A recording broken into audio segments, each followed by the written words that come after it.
Here's how you can get a house for under $3,000 in less than 30 days. Pay attention and make sure you share this with your business partner, share this with your family, share this with anybody that it can benefit. First, we need to understand that there's different types of tax sale. In the US, whenever you own a house, you have to pay your property taxes. When you don't pay those property taxes, the county will take that property and they'll sell it in an auction. Now, with that being said, you have to understand that there are different types of auctions, which means there are different types of tax sale. First, we have tax liens, and then we have tax redemption deeds. Now, with tax liens and tax redemption deeds, and you go to these auctions, when you win, there is going to be what we call a redemption period. So with tax liens, you go to a lien auction, you win, somebody owes $3,000, you go ahead and you win this auction at $3,000. To keep their property, they have to pay you $3,000 plus interest so they can keep their property. If they don't, well, guess what? In most states, that lien will then turn into a deed and you can get that property. So a lien period might be 1 year, 6 months, 2 years, 3 years, 30 days. It really just depends on what state and county we're talking about. Now, with the tax redemption deeds, these are states like Georgia and Texas. You go to these auctions, same concept applies. Somebody owes back taxes. You come to the auction and you win. They now have to pay you with interest to keep that property. So if you invested $3,000 into that, they owe you $3,000 plus whatever interest that state determines to keep their property. If they don't, guess what? You're now getting the deed to that property. Now, it's important to understand that with a redemption deed, if they don't pay, you are going to get the deed. With the lien, if they don't pay, it's not completely understood that you're actually going to get the deed to that property, but in a lot of states, you will get the deed to that property. But I say that so you don't think that this is every state. It really varies.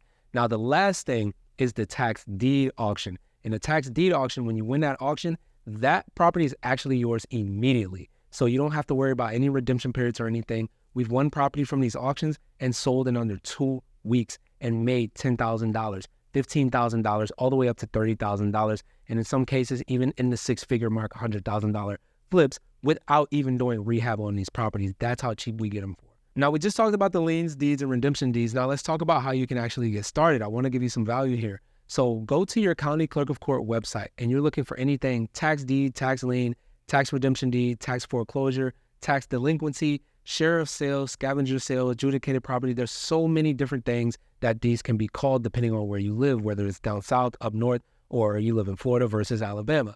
You go to your county clerk of court. If you don't see this list, guess what? There's a contact us section. Just go ahead and call the county up and say, hey, what happens when people do not pay their property taxes here? How can I come and invest and get these properties? How can I get these houses for myself?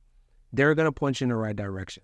Once you do this, there's a lot of things you do need to understand, due diligence, because all these properties are good. You need to understand also how to fund these purchases because you do need cash. You're not going to get some FHA loan or VA loan to go ahead and purchase these properties. So you need to understand business structure and business funding so you can have the money to go get these properties. If you think you only have $1,000 to your name, think again. We're going to show you how to get $50,000 to $100,000 to go ahead and invest in these deeds and flip these deeds and make money. So I made this process sound very, very simple, and that's just because we've done it for years. But there are a lot of things you need to know, like other liens on the property that you might be responsible to pay. You need to understand what you can and can't do with the properties, depending on what your strategy is going to be. If you can become a landlord, Airbnb, add doors, turn it into a multifamily, you know what I mean? Now, I know I made this sound like a very, very simple process, but that's just because we've done this for years. There's a lot more that comes into this, like looking for other liens, understanding which ones are good versus which ones are bad, doing your due diligence, understanding comps, cash on cash returns, purchase caps, and all this and all that, the real nitty gritty. But if you are someone that is serious about investing and getting houses for less than $3,000, then all you have to do is click on this link below. There's going to be a webinar. I want you to watch that webinar. And then after that webinar, just book a call with us. We're going to point you in the right direction. We're going to give you the step-by-step process on how you can get started today and have your next property for under $3,000 in less than 30